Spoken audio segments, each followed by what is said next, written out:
Hello, welcome back to my YouTube channel. कैसे हैं आप लोग यार? कुछ फिल्में हमारी एक्सपेक्टेशंस को बहुत ही ज्यादा हाई कर देती हैं और आज एक ऐसी फिल्म लेके मैं हाजिर हुई हूँ आपकी खिदमत में। फिल्म की शुरुआत में हम होटल के अंदर कुछ लोगों को देख पाते हैं जो कि वहाँ पे होटल मैनेजमेंट का कोर्स कर रहे होते हैं और जिनमें डैन नाम का लड़का भी होता है। लेकिन डैन हमेशा फ्रस्ट्रेटेड रहता है, उलझा हुआ, चिड़चिड़ा और हर किसी से लड़ने झगड़ने वाला। अब डैन की होटल के अंदर सफाई सुथराई करने की ड्यूटी होती है, लेकिन वो अपना काम कुछ ठीक अच्छे से नहीं करता, बल्कि कुछ ना कुछ गड़बड़ करता रहता है, जिसकी वजह से उसे पनिशमेंट मिलती रहती है। जो कि होटल का मैनेजर है उसकी ड्यूटीज चेंज करके देता रहता है उसको। डैन जानबूझ के होटल के कपड़ों के ऊपर पाँव रखता है, जिसकी वजह से मैनेजर सबको इकट्ठा करके कहता है, अगर तुम लोगों को यहाँ से निकाल दिया गया तो कोई भी दूसरा 5 स्टार होटल तुम्हें नहीं रखेगा और तुम्हें हमें पनिशमेंट के तौर पे 5 लाख रुपया भी पे करना पड़ेगा। ये तुम्हारे एग्रीमेंट का हिस्सा है और तुम लोगों में से जो कोई भी ये हरकतें कर रहा है वो जल्दी सुधर जाए तो अच्छा है। अब डैन के साथ साथ उसके और 2 दोस्त भी उस होटल में काम करते होते हैं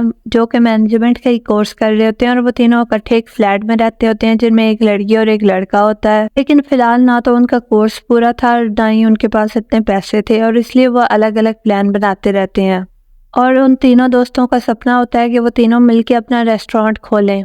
लेकिन इन सब मैनेजमेंट कोर्स करने वालों में एक लड़की भी होती है जो कि बिल्कुल बहुत ही ज्यादा सुलझी हुई, सुंदर और सुशील होती है और जो कि तकरीबन अपने काम में बहुत ही परफेक्ट होती है। इसकी वजह से डैन उससे भी चिढ़ता होता है और डैन ज्यादातर शराब पी के इधर उधर भटकता रहता है और अपने दोस्तों के साथ इतना नहीं रहता। न्यू ईयर ईव को सब लोग पार्टी कर रहे होते हैं, लेकिन पार्टी में डैन मौजूद नहीं होता। बाकी वो लड़की, उसके दोस्त और बाकी सब लोग वहाँ पे मौजूद होते हैं। वहाँ पे सब लोगों ने शराब पी रखी होती है, हालांकि उस लड़की ने भी, और वो ये कहते हुए कि डैन कहाँ है जाके होटल की बैल्कनी के ऊपर बैठ जाती है। लेकिन बैठते वक्त उसका संतुलन बिगड़ता है और वो जाके जमीन पर गिरती है। अगली सुबह पुलिस सारे मामले की छानबीन कर रही होती है और वो लड़की कोमा में जा चुकी थी, लेकिन वो लाइफ सपोर्ट सिस्टम यानी बहुत सारी मशीनों की मदद से जिंदा थी। पूरी रात गुजरने के बाद डैन को आखिर पता चलता है कि रात को क्या हुआ था और वो लड़की छत से गिर गई थी। अब दोस्तों, वो लड़की डैन की बहुत अच्छी दोस्त नहीं थी,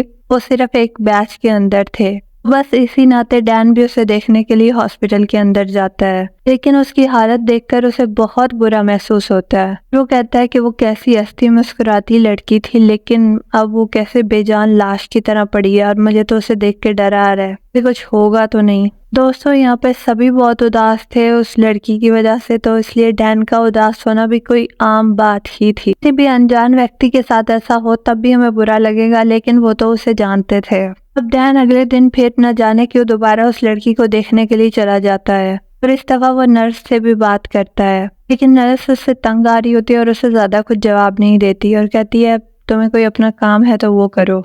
लेकिन उसी रात वो अपने दोस्तों को बात करते हुए सुनता है और वो ये सुनता है कि लड़की ने मरने से पहले उसका नाम लिया था। उसने पूछा था कि डैन कहाँ है और इस बात पर वो अपने दोस्तों पे चलाता है कि उन्होंने उसे पहले क्यों नहीं बताया कि उसने मरने से पहले, आई मीन टू से गिरने से पहले उसका नाम लिया था, उसके बारे में पूछा था। और उसके दोस्त कहते हैं कि बहुत कैजुअली नाम लिया था, इसमें क्या खास बात है जो तुम्हें बताते। लेकिन डैन उनकी ज्यादा बात ना सुनते हुए रात को हॉस्पिटल के लिए निकल जाता है, लेकिन उसके पास डे का मीटिंग पास होता है और वो उस पास के जरिए रात में उससे नहीं मिल सकता होता। वो वहाँ के सिक्योरिटी ऑफिसर से बहस करता है, काफी देर वहाँ इंतजार करता है और एट द एंड वो उसे थोड़ी देर के लिए उससे मिलने की इजाजत दे देते हैं। जिसके बाद वो उस लड़की से कहता है कि तुम जानना चाहती थी मैं कहाँ था। हाँ, मैं उस रात नहीं था, लेकिन वो उसे ये नहीं बताता कि वो कहाँ था क्योंकि वो शराब पी के कहीं गिरा होगा। बस वो इतनी थोड़ी सी बात करके वहाँ से चला जाता है। उस लड़की के परिवार में उसके माता पिता और बहन होती है, लेकिन उसके बाप का ये कहना होता है कि अस्पताल के खर्चे बहुत ज्यादा आ रहे हैं, इतने ज्यादा बिल्स बन रहे हैं और वो बचने वाली तो है नहीं,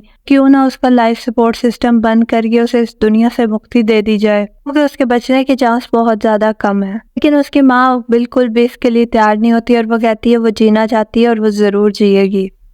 दोस्तों, अब डैन आए दिन उस लड़की से मिलने के लिए हॉस्पिटल आता रहता है, बल्कि उसके दिन रात ही हॉस्पिटल के बाहर या तो हॉस्पिटल के अंदर गुजरने लगते हैं। और यहाँ तक कि वो अपनी सेविंग्स और अपने पैसों में से तो उस लड़की की दवाइयों और खर्चों पर तो खर्च करता ही है, बल्कि अपने दोस्तों से भी उधार मांग मांग के उस लड़की के बिल्स पे करता है। बल्कि एक सीन के अंदर तो किसी ब्यूटिशियन को बुला के उसकी थ्रेडिंग भी कराता है। तब यार क्या हो क्या रहा है। अब डैन के दोस्त भी उसको सुनाने लगते हैं कि वो तुम्हारी कोई बेस्ट फ्रेंड या गर्लफ्रेंड तो थी नहीं जो तुम उसके लिए इतना कर रहे हो, मारे मारे फिर रहे हो। लेकिन डैन उनकी बातों पर ज्यादा ध्यान नहीं देता, बल्कि उनका कोई जवाब देना ही जरूरी नहीं समझता। दूसरी तरफ डैन को होटल से भी निकाल दिया जाता है क्योंकि वो बार बार छुट्टियां कर रहा होता है और वो बार बार कोई ना कोई मिस्टेक करता ही रहता है। इतना ही नहीं, वहाँ के एम्प्लॉयज से भी झगड़ा कर लेता है, जिसकी वजह से उसे होटल वाले निकाल देते हैं। जिसके बाद डैन की माँ भी उससे मिलने के लिए हॉस्पिटल के बाहर उसका वेट कर रही होती है और कहती है अच्छा तुम मिल गए, और तो कहीं तुमने मिलना नहीं था। और वो उससे ये भी कहती है क्या गर्लफ्रेंड है तुम्हारी जो तुम उसके लिए इतना कर रहे हो? तुम्हारा मैनेजमेंट कोर्स खत्म हो गया, अब तुम्हें कहीं और नौकरी नहीं मिलेगी 5 स्टार होटल में, तुमने अपना करियर तबाह कर दिया है और तुम्हारी वजह से अभी हमें उन्हें 5 लाख रुपए देने पड़ेंगे जुर्माने के तौर पर। जिस पर वो कहता है माँ मैं दे दूंगा। तो उसकी माँ कहती है खुद से तो झूठ बोलना बंद करो। फिर उसकी माँ कहती है कि आप उस लड़की से मिल सकती है। उसके बाद डैन की माँ उस लड़की को देखती है और उसके बाद उस लड़की की माँ से बात करती है और कहती है आप बहुत हिम्मत वाली हैं, जो आप कर रही हैं वो हर कोई नहीं कर पाता। और उसके बाद डैन की माँ वहाँ से कुछ कहे बिना ही चली जाती है। जिसके बाद उस लड़की की माँ डैन को समझाती है कि तुम जाओ अपनी कोई नौकरी करो, ये सब तो चलता ही रहेगा, वो इतनी जल्दी ठीक नहीं होने वाली और मैं तुम्हें सब कुछ बताती रहूंगी, लेकिन बेटा मैं नहीं चाहती कि तुम ऐसे अपना करियर खराब कर लो। उसके बाद डैन किसी और जगह चला जाता है पहाड़ों के बीच और वहाँ पे एक रिजॉर्ट के अंदर वो नौकरी कर लेता है। लेकिन कुछ अरसे बाद उसे ये पता चलता है कि वो लड़की होश में आ गई है और उसकी हालत पहले से जरा बेहतर है। तो डैन बिना देर किए उस लड़की से मिलने के लिए वापस आ जाता है। वो कोमा से तो बाहर आ चुकी थी, लेकिन उसकी हालत नहीं सुधरी थी। वो ना ही कुछ बोल पा रही थी और ना ही ज्यादा किसी को देखकर रिस्पॉन्स कर रही हुई थी और ना ही किसी को पहचान पा रही थी। डैन उसके सामने आता है, उससे पूछता है कि तुमने मेरे बारे में पूछा था,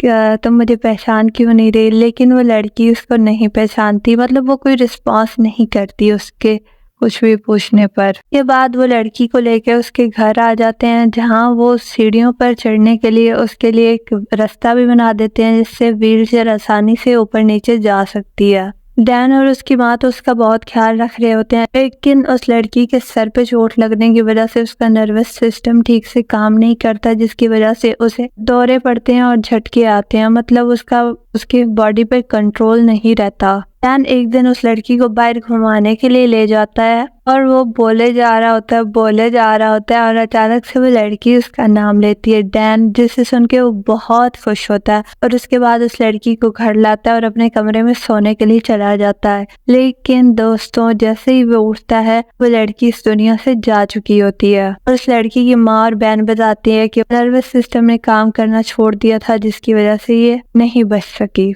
अब वो लोग उस लड़की को दफनाते हैं और वहाँ से चले जाते हैं। लेकिन कुछ अरसे के बाद उस लड़की की माँ डैन को दोबारा से मिलने के लिए उस घर पे बुलाती है और डैन को एक खूबसूरत फूलों के बारे में बताती है जो कि अक्टूबर के मौसम में खिलना शुरू होते हैं। और वो बताती है कि उस लड़की को वो फूल बहुत ज्यादा पसंद थे और जैसे ही अक्टूबर आता था वो और उसके बाबा चद्दर बिछा के दरख्तों के नीचे बैठते थे और वो फूल इकट्ठे करते थे।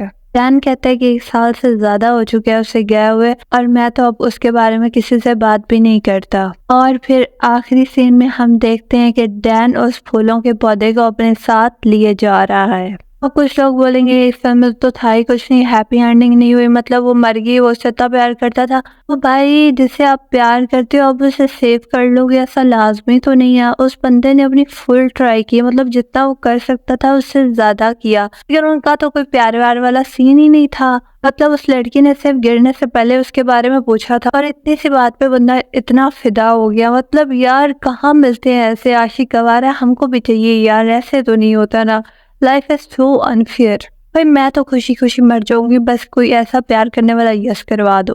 देखो अगर कभी तुम्हें जिंदगी में सच्चा प्यार मिला तो वीडियो को लाइक कर दो, अगर नहीं मिला तो लाइक कर दो, क्योंकि हम भी तुम्हारे जैसे ही हैं।